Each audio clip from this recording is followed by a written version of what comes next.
Hello everyone, welcome back to the channel. If you are new here, I am Sumit and this is where we dive into RT and CS with the schedulers.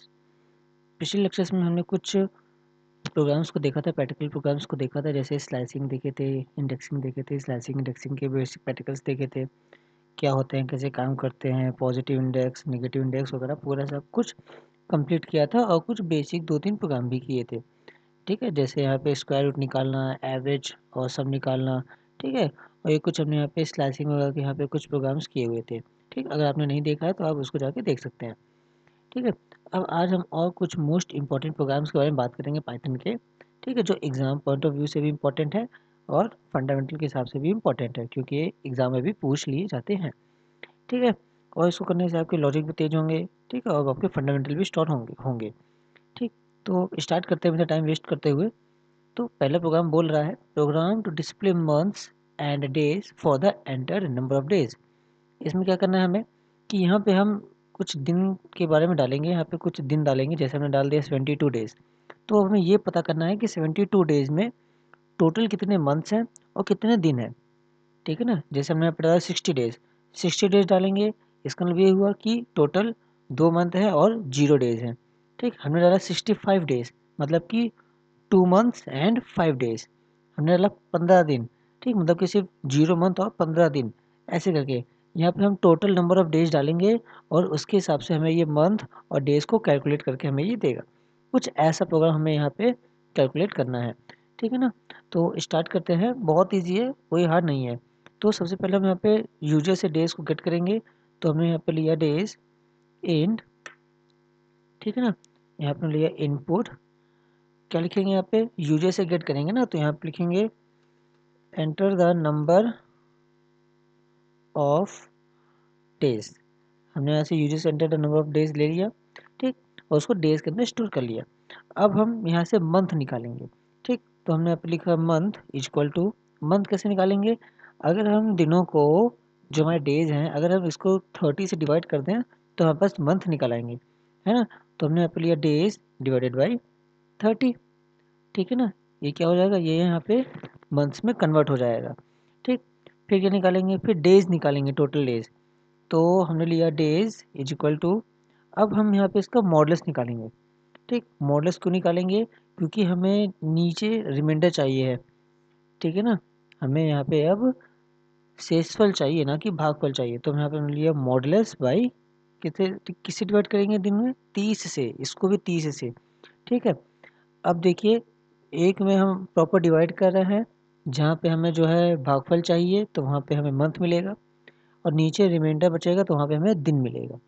ठीक, इसको आप copy में करके देखिएगा, आपको सारी चीज़ें अच्छे से क्लियर हो जाएंगी। ठीक, और जस्ट अ बेसिक मैथमेटिक्स है। तो अब इसको यहाँ पे प्रिंट करेंगे। तो हमने यहाँ पे प्रिंट किया कि month is equal to, total कितने मंथ्स हुए, यहाँ पे इसको मंथ लिख देंगे। ठीक, तो हमने यहाँ पे लिखा मंथ। अब ये जो मंथ है, ये वैल्यू आएगी, हो सकता है 2.3 आ जाए। तो 2.3 कोई मंथ नहीं होता, या तो 2 मंथ होगा और या फिर 3 मंथ होगा। ठीक है, 2.3 मतलब कुछ ऐसा आप समझिए कि 2 मंथ 3 दिन है। तो हमें यहाँ पे सिर्फ और सिर्फ इंटीजर पार्ट चाहिए। तो हमने इस मंथ को इंटीजर में कन्वर्ट कर लिया, हमने इस मंथ को इंट फंक्शन के अंदर रख के इंटीजर में कन्वर्ट कर लिया।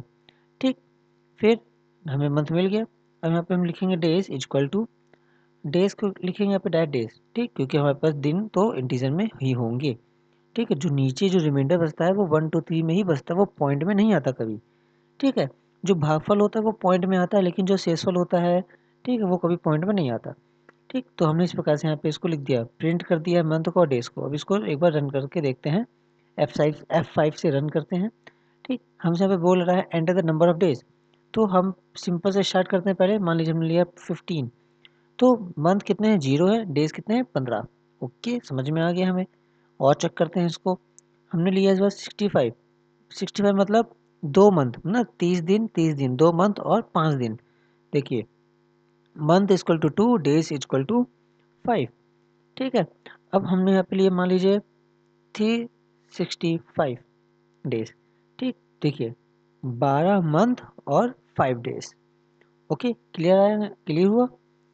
ठीक, तो ये है हमारा प्रोग्राम, जहाँ पे हम नंबर ऑफ डेज डालेंगे तो हमें यहाँ पे बदले में मंथ और डेज हमें बता देगा। ठीक, क्लियर एकदम। चलिए नेक्स्ट क्वेश्चन पे देखते हैं। ये बहुत अच्छा प्रोग्राम है कि program to solve quadratic equation. ठीक है, आप लोग बचपन में कक्षा 10 आई थिंक और कक्षा 9 में आप लोगों ने सॉल्व किया होगा क्वाड्रेटिक इक्वेशन। इसको हिंदी में शायद सीधाचार का सूत्र बोलते हैं। ठीक है, तो a x square plus b x plus c equal to zero वाला आपने सॉल्व किया होगा, जहाँ पे जो ए है वो इज़ नॉट जीरो, वो जीरो नहीं होना चाहिए, है ना। तो ये इस प्रकार के क्वेश्चंस कैसे आप बनाएंगे कि यहाँ पे आप जस्ट वैल्यू देंगे, ठीक है ना, ए बी सी की आप यहाँ पे वैल्यू देंगे, ठीक है, तो उसी हिसाब से इसकी क्या वैल्यू आएगी, तो वो प्रोग्राम यहाँ पे डिज़ाइन करने वाले हैं। ठीक है, और आपको फॉर्मूला शायद याद होगा, फॉर्मूला होता है अंडर रूट में रहता है, ऐसे स्टार्ट होगा minus B minus plus under root में B square minus 4ac upon 2a, है ना। कुछ इस प्रकार से फॉर्मूला यहाँ पे बनता है। ठीक, मैं एक बार फिर से रिपीट कर दे रहा हूँ कि माइनस बी रहता है, माइनस प्लस का सिंबल रहेगा, अंडर रूट में B square minus 4ac upon 2a। ठीक, इस प्रकार से वो फॉर्मूला रहता है, सीधा जाएगा का सूत्र क्वाड्रेटिक इक्वेशन।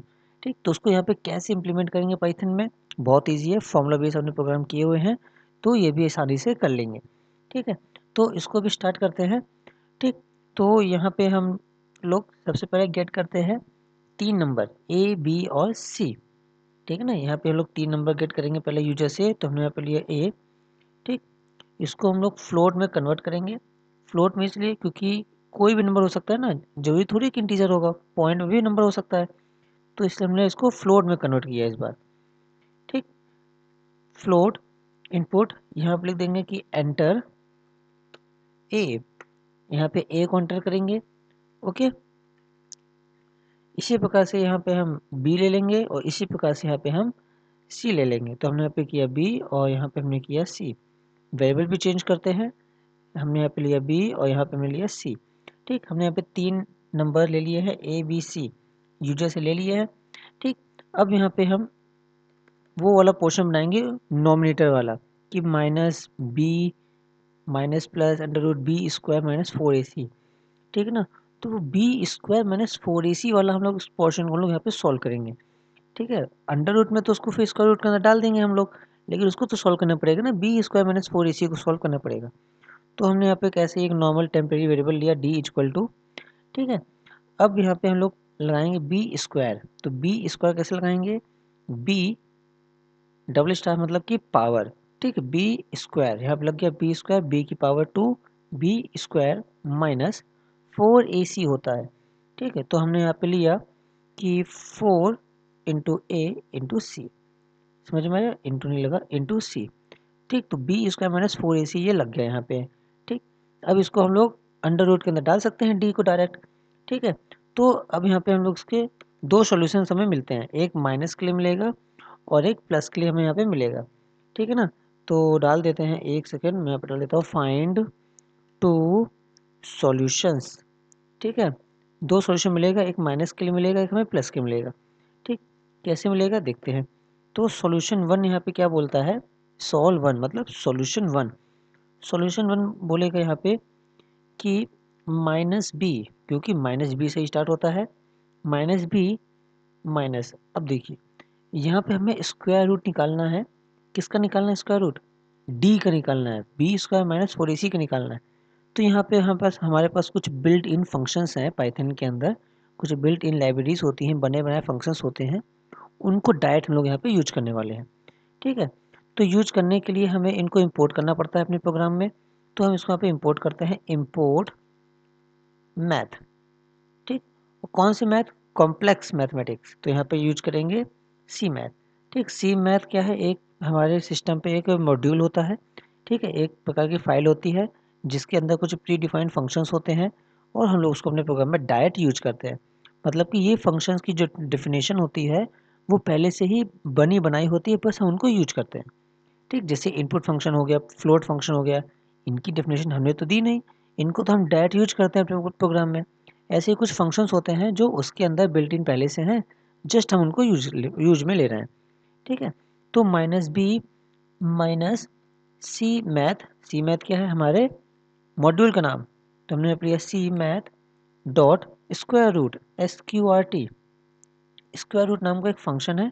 स्क्वायर रूट किसका निकालेंगे, स्क्वायर रूट निकालेंगे डी का, और डिवाइड करेंगे किससे, 2a से डिवाइड करते हैं, अगर आपको याद हो क्या करते हैं, 2a से डिवाइड करते हैं। ठीक, तो यहाँ पे हम लोग करेंगे divide by 2 into A. Clear एकदम। ठीक, एक सेकेंड, हाँ ये अब हुआ। ठीक है, पूरा कंप्लीट, फिर डिवाइडेड बाई 2a।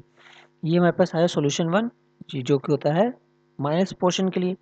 अब यही चीज़ हमें प्लस के लिए भी करना है, तो फॉर्मूला चेंज तो होगा नहीं, बस यहाँ पे सिंबल चेंज हो जाएगा कि माइनस बी प्लस, यहाँ पे प्लस लग जाएगा, plus square root D divided by 2a।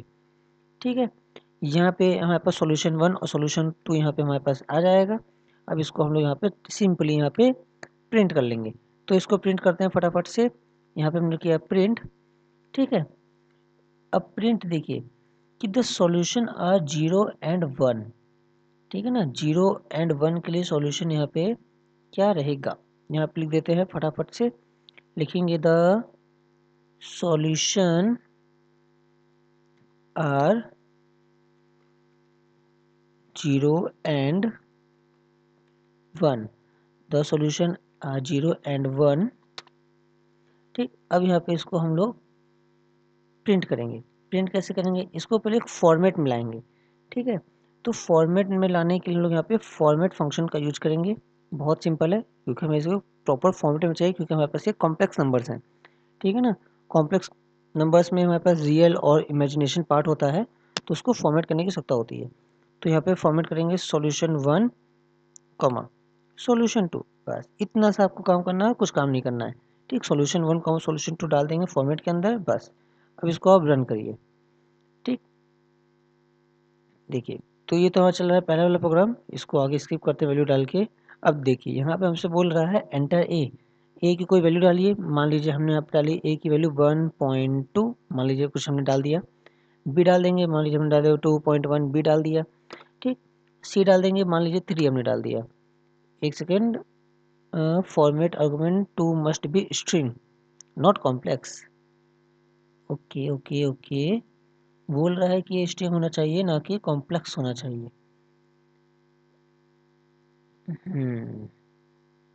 ठीक है, सही है, क्योंकि यहाँ पे जो लोग सॉल्व कर रहे हैं वो तो कॉम्प्लेक्स सॉल्व कर रहे हैं।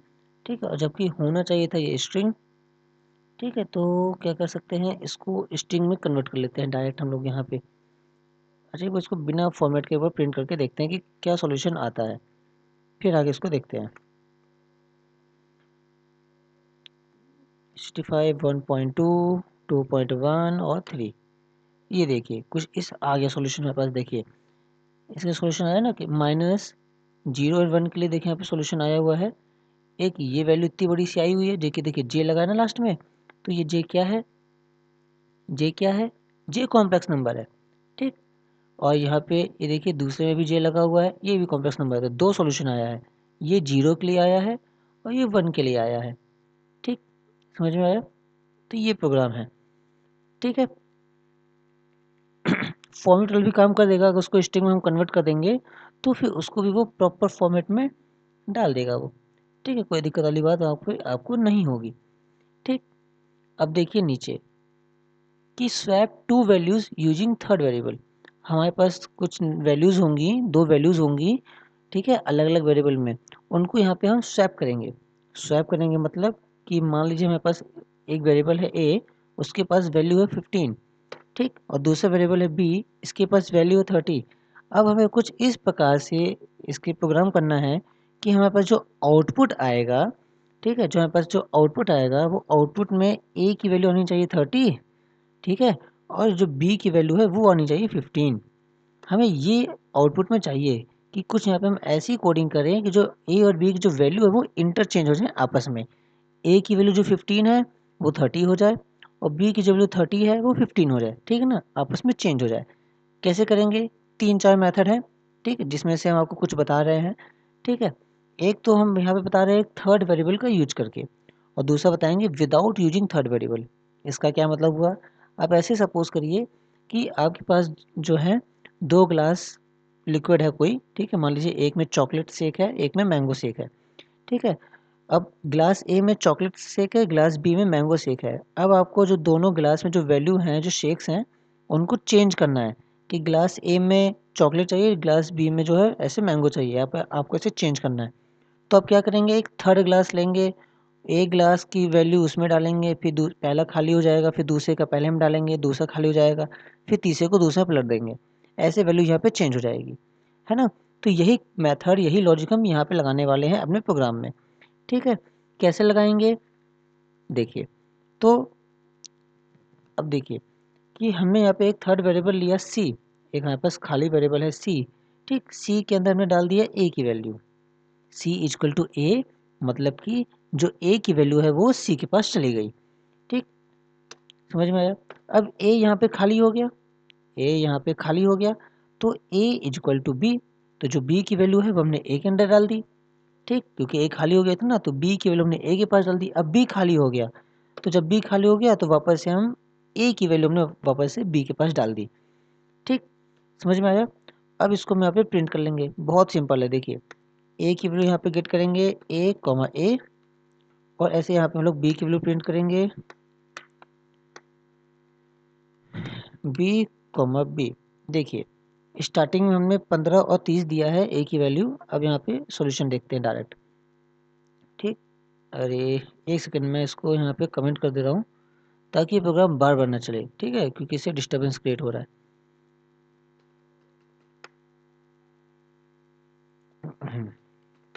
मैंने इतना कमेंट कर दिया ताकि वो बार बार ना चले।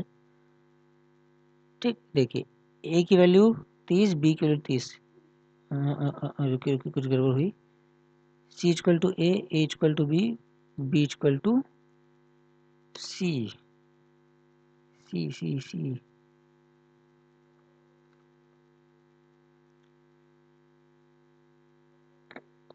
चलो चलो, देखिए चेंज हो गया ना, ए की वैल्यू 30 हो गई, बी की वैल्यू 15 हो गई। यहाँ पे हमारे पास जो हमने दिया था 15 30, आया कितना 30 15, चेंज हो गई वैल्यू ना। तो ये होता है। ठीक है, प्रोसेसिंग से पहले अगर यही चीज़ हम प्रिंट करेंगे तो अलग वैल्यू आएगी, और प्रोसेसिंग के बाद अलग आएगा। ठीक है ना। तो ये जो वैल्यू आ रही है हमारे पास, ये वैल्यू आ रही है बिफोर प्रोसेसिंग, ये वैल्यू हमारे पास आ रही है बिफोर, ठीक है, प्रोसेसिंग। ठीक, और ये जो वैल्यू आ रही है हमारे पास, ये आ रही है आफ्टर प्रोसेसिंग। कैसी वैल्यू है, आफ्टर प्रोसेसिंग। ठीक, चेक करिए आप, देखिए बिफोर प्रोसेसिंग था ए इक्वल टू 15 और B equal to 30, after processing है 30 और 15। कैसे हुआ, बहुत सिंपल है। देखिए, मैं फिर से समझा दे रहा हूँ कि हमने दो वैल्यू ली ए और बी, क्लियर है वो तो। सी इक्वल टू ए, जो ए की वैल्यू है वो सी के पास चली जाए, तो यहाँ पे सी की वैल्यू कितनी हो गई, यहाँ पे सी की वैल्यू कितनी हो गई, सी की वैल्यू हो गई यहाँ पे 15, है ना। हाँ, यहाँ लिख दे रहा है सी इक्वल टू हो गया 15। ओके, कोई दिक्कत नहीं है। फिर यहाँ पे बोल रहे हैं ए इक्वल टू बी, कि जो बी की वैल्यू है वो ए के पास चली जाए, तो ए की वैल्यू कितनी हो गई, ए की वैल्यू हो गई 30, क्योंकि बी की वैल्यू 30 थी। ठीक, फिर यहाँ पे हो रहा है बी इक्वल टू सी, कि अब जो सी की वैल्यू है वो बी के पास चली जाए, तो सी की वैल्यू कितनी है 15 है, तो यहाँ पे बी इक्वल टू कितना हो गया 15 हो गया। देखिए, क्या वैल्यू यहाँ पे चेंज नहीं हो गई क्या, ए और बी की। ठीक, तो ये ऐसे हमारा प्रोग्राम यहाँ पे काम करता है। ठीक है, तो अगर हमें अब यही प्रोग्राम करना है विदाउट यूजिंग थर्ड वेरिएबल, कि हमें यहाँ पे सी का यूज ही नहीं करना है, तब कैसे काम करेंगे, है कि नहीं।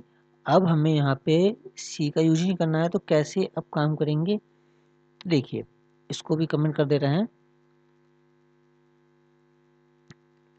ठीक, तो हमने यहाँ पे इसको कॉपी पेस्ट किया जस्ट समझने के लिए। ठीक है, तो अब हमें यहाँ पे बीच का पोर्शन नहीं चाहिए, यहाँ पे हम बीच में अपनी दूसरी कैलकुलेशन लगाएंगे। ठीक है ना, तो दूसरी कैलकुलेशन क्या लगाएंगे, बहुत सिंपल है, कुछ नहीं करना है आपको। यहाँ पे आपको लिखना है एक सिंपल सी लाइन, बहुत इजी लगेगा आपको, a comma b equal to b comma a, बस। क्या बस हो गया सर, यस बिल्कुल हो गया। आप चेक करिए, देखिए आप चेक करिए, देखिए बिफोर प्रोसेसिंग ए की वैल्यू 15, आफ्टर प्रोसेसिंग ए की वैल्यू 30, चेंज हो गया ना। कुछ नहीं करना है इसमें, कुछ नहीं करना है, बस आपको ये लाइन लिख देनी है a comma b equal to b comma a, कि जो ए की वैल्यू वो बी हो जाए, जो बी की वैल्यू है वो ए हो जाए। ठीक, समझ में आया एकदम, कोई दिक्कत, कोई दिक्कत नहीं सर। ठीक, अब अगर थर्ड वेरिएबल की बात कर रहे हैं हम लोग, तो थर्ड वेरिएबल में एक मेथड और होता है, वो आप हमसे अब ले लीजिए। ठीक, वो हम आपको बता दे रहे हैं क्या होगा। वो देखिए बहुत आसान है, वो भी कुछ आपको यहाँ पे ज़्यादा तामझाम नहीं करना रहेगा। देखिए इसको बोलते हैं यूजिंग एडिशन मेथड, ठीक है ना, using addition method, using addition method. ठीक, तो a=15 लेके चलते हैं ताकि समझने में हमें आसानी हो। ठीक, तो यहाँ पे कुछ नहीं करना है, आपको एक वैल्यू याद करनी है या समझ भी लेना है आपको दोनों। a=a+b, ठीक, a=a+b, b=a-b। ये क्या हो गया सर, समझ नहीं आ रहा हमें, तो कोई बात नहीं, अभी समझा देंगे। a=a-b, फिर a=a-b हैं, ये क्या हो गया, क्या हो गया, कोई बात नहीं, जो हो गया भी बता देंगे आपको क्या होता है ये। चेक करिए पहले इसका क्या ये काम कर रहा है, चेक करिए क्या ये काम कर रहा है। हमने इसको सेव किया और रन किया तो देखिए 15 30 30 15, मतलब ये काम कर रहा है। अब इसका लॉजिक समझ लेते हैं, सिंपल सा, बहुत इजी है। देखिए a की वैल्यू 15 है, b की वैल्यू 30 है, तो यहाँ पे हम बोल रहे हैं कि a=a+b, मतलब a की वैल्यू क्या होगी, a+b होगी। मतलब कि ये कि 15 और प्लस 30 होगा। ठीक है, 15 और 30 आपको यहाँ पे कितना हो जाएगा, 45। यहाँ पे डालिए 45। ओके, ए की वैल्यू कितनी हो गई, 45 हो गई। ठीक है सर, अब बोल रहा है b=a-b, अब b की वैल्यू जो है वो a-b हो जाएगी। तो b=a की वैल्यू कितनी है, अभी तो निकाले जस्ट 45 है, तो 45 माइनस b की वैल्यू कितनी है 30, तो कितना जाएगा 15 आ जाएगा। ओके, फिर a=a-b, a की वैल्यू कितनी 45, b की वैल्यू कितनी 15, दोनों को आप घटाइए कितना जाएगा 30 आ जाएगा। तो क्या देखिए क्या ये वैल्यू चेंज नहीं हुई क्या, यहाँ पे a की वैल्यू 30 आ गई, b की वैल्यू 15 आ गई, चेंज तो हो गया ना। तो इस प्रकार से ये लॉजिक काम कर रहा है। ठीक, हमने आपको 3 मेथड बता दिए हैं स्वैप करने के लिए। ठीक, 2 विद यूजिंग थर्ड वेरिएबल है, ठीक, और एक विदाउट थर्ड वेरिएबल है। एक मेथड और होता है, ठीक है, वो एक्सॉर मेथड के बदले हम लोग करते हैं। ठीक, अगर आप कहेंगे तो उसको अभी जस्ट बता दे रहा हूँ, लेकिन उसका जो लॉजिक होगा पीछे का वो आप यहाँ पे अभी नहीं समझ पाएंगे। जब हम आपको वहाँ पे चैप्टर 4 पढ़ाएंगे operators and expressions, and gate, or gate, not gate, जब आपको पढ़ाएंगे गेट्स वगैरह पढ़ाएंगे, तब वहाँ पे उसकी चीज़ आपको समझ में आएगी। ठीक है, लेकिन अगर आपको अभी समझना है तो अभी के केस में आप यहाँ आपको कुछ नहीं करना है, जहाँ जहाँ आपको ये सिंबल लगा है प्लस का, वहाँ पे बस आपको ये सिंबल लगा देना है इस प्रकार से, बस इतना आप कर देंगे आपका काम हो जाएगा। इतने करने पे ही आपका काम हो जाएगा, लेकिन इसका लॉजिक अभी आप नहीं समझ पाएंगे क्योंकि यहाँ पे गेट्स यहाँ पे काम करेंगे। ठीक है, वो हम आपको आगे समझा देंगे कैसे वो काम करता है। ठीक, तो इतने मेथड होते हैं वैल्यू चेंज करने के लिए, समझ में आया क्या, एकदम इजी है, इजी पीजी है। ठीक, आगे बढ़ते हैं। अगर आपको कोई भी डाउट हो रहा है तो आप कमेंट सेक्शन में पूछ सकते हैं या फिर हमें डायरेक्ट ईमेल भी कर सकते हैं। ठीक, अब एक लास्ट प्रोग्राम बचा है, ठीक, इसको भी फटाफट कर लेते हैं। एक हमें यहाँ पे कन्वर्टर क्रिएट करना है जो सेल्सियस को फ़ारेनहाइट में कन्वर्ट करेगा। ओहो, ये क्या क्या दे दिया सर ने, क्या बताया है कि एक कन्वर्ट यहाँ पे क्रिएट करना है जो सेल्सियस की वैल्यू को फ़ारेनहाइट में चेंज करेगा। ठीक है, अरे सर हमें तो फॉर्मूला ही नहीं पता है फ़ारेनहाइट में कैसे कन्वर्ट करते हैं, बचपन में पढ़े थे, क्या होता है भूल गए हैं। कोई बात नहीं, हम है ना बताने के लिए। ठीक, तो क्या करेंगे, सेल्सियस गेट करेंगे यूजर से, तो सेल्सियस इक्वल टू, हमने यहाँ पे यूजर से गेट किया। ठीक, फ्लोट लेते हैं क्योंकि सेंटीग्रेड पॉइंट में भी आता है, तो फ्लोट इनपुट, यहाँ पे हमने एक मैसेज डाला, मैसेज क्या डाल देंगे, एंटर सेल्सियस, कैपिटल हो गया, एक सेकंड, सेल्सियस, हमने सेल्सियस वैल्यू यहाँ पे गेट किया। ठीक, अब हम यहाँ पे इसको फॉर्मुलेट करेंगे, तो फ़ारेनहाइट इज इक्वल टू, क्या होता है फॉर्मूला, याद करिए, फॉर्मूला होता है सेल्सियस प्लस कितना होता है 9/5, मतलब कि सॉल्व करेंगे तो 1.8। ठीक, 9/5 होता है, उसको आप सॉल्व करके लिखिए 1.8 प्लस 32, क्या यही होता है फॉर्मूला, अरे हाँ सर यही होता है, याद आ गया हमें तो, है ना, ये फॉर्मूला होता है, तो आपको ये याद करना है। ठीक, और आपको ये पता भी होना चाहिए। ठीक है, अब इसको आपको कुछ नहीं करना है, बस सिंपली सी प्यार से इसको आप यहाँ पे प्रिंट कर दीजिए। ठीक है, तो फ़ारेनहाइट आपका यहाँ पे हो गया कॉमा 4। चला के देखिए इसको, क्या ये काम कर रहा है क्या? ठीक, तो हमने यहाँ पे डाला 30 सेल्सियस, फ़ारेनहाइट 63.8। ठीक, क्या ये अच्छे से काम कर रहा है? बताइए आप, क्या ये अच्छे से काम कर रहा है? बिल्कुल काम कर रहा है। ठीक है ना? एक बार और चेक कर लेते हैं। हमने यहाँ पे वैल्यू डाला इस बार, मान लीजिए हमने डाल दिया कुछ वैल्यू 36.9। ठीक, 36.9, 70.69999 आ रहा है। ठीक, इसको हम लोग थोड़ा सा और अच्छे से फॉर्मेट कर सकते हैं। फॉर्मेटिंग यहाँ पे लगा देते हैं एक बार, ताकि जो आउटपुट है वो अच्छे से हमारे पास जो है डिस्प्ले करे। तो यहाँ पे हम लोग यूज कर रहे हैं कि modulus 0.1 F degree Celsius is equal to modulus 0.1 F degree Fahrenheit. Degree Fahrenheit, FARENHEIT, Fahrenheit. आप चलाते हैं 36.9। ठीक, कुछ आई थिंक गड़बड़ हुई यहाँ पे, ऐसे आना नहीं चाहिए कि यहाँ पे डायरेक्ट वैल्यू आनी चाहिए थी। यहाँ पे जो हमने मॉडल्स यहाँ पे जो लगाया है ना, इसकी जगह पे पास ये 36 लिख के आना चाहिए था। ठीक है ना? कुछ गड़बड़ हुई होगी, या हो सकता है कि अब वो सपोर्ट ना कर रहा हो मेथड इस टाइम पे। ठीक, वरना वैल्यू तो आपकी यहीं पे वो रहती है। ठीक है, हो सकता है यहाँ पे 1 नहीं है, L होना चाहिए। चेक कर लेते हैं एक बार, कोई दिक्कत नहीं है, इतना तो कर ही सकते हैं हम लोग। सेव किया और रन किया, यहाँ पे 36.9। ठीक है, वो मैथ नहीं आ रहा है, हो सकता है ये सपोर्ट नहीं कर रहा है, कोई दिक्कत नहीं है, इसको भी आप फिलहाल के लिए ऐसे ही लिखिए, लीजिए, ऐसे तो काम करेगा ही, हमारा ट्रेडिशनल मेथड है, काम तो करेगा ही। ठीक, ये देखिए वैल्यू वही आएगी, वैल्यू में कोई दिक्कत नहीं है। ठीक, ये होता है हमारा सॉल्यूशन। ठीक, तो हमने कुछ मोस्ट इंपॉर्टेंट प्रोग्राम्स को कन्वर्ट में देखा है, सेल्सियस टू फ़ारेनहाइट देखा है। आप ऐसे ही फ़ारेनहाइट टू सेल्सियस बनाइए। आपका ये होमवर्क है। होमवर्क आपको क्या मिला है, होमवर्क भी ले लीजिए आप हमसे। होमवर्क आपको दिया गया है कि आपको यहाँ पे फ़ारेनहाइट को सेल्सियस में चेंज करना है। ठीक, उल्टा करना है, फ़ारेनहाइट टू सेल्सियस। साथ ही साथ आपको यहाँ पे कन्वर्ट करना है सेल्सियस टू केल्विन। ठीक, आपको ये आज बनाना है। ठीक, समझ में आया क्या? ठीक है, समझ में आ गया। फ़ारेनहाइट टू सेल्सियस में कन्वर्ट करना है और सेल्सियस को केल्विन में भी चेंज करना है। ये 3 आपको ज़रूर से प्रैक्टिस करनी है। ठीक, इसको ज़रूर से करिएगा। और बाकी कल कुछ और कन्वर्टर, हम लोग एक बढ़िया से कन्वर्टर बनाएंगे। ठीक है, जिसमें जहाँ पे हम लोग यूनिट्स को कन्वर्ट कर रहे होंगे, जैसे कि किलोमीटर में, मीटर में चेंज करेंगे। ठीक है, हाइट को फुट, इंच वगैरह में चेंज करेंगे, मीटर में चेंज करेंगे। और करेंसी कन्वर्टर भी कल हम लोग बनाएंगे। ठीक है, तो आज के लिए इतना ही रहने वाला है।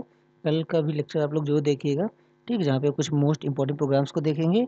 फिर उसके बाद हम लोग जो है नेक्स्ट चैप्टर की ओर बढ़ेंगे और उसके आगे के फिर प्रोग्राम करना स्टार्ट कर देंगे। ठीक है, and that's wrap up for today's video. I hope you found this very helpful and learned something new. If you did, don't forget to give it a thumbs up. It's really helped me a lot. Drop your thoughts, queries, questions in the comments. I'd love to hear from you. And of course, subscribe and hit the notification bell so you don't miss future videos. Thanks for watching, and I'll see you in the next one.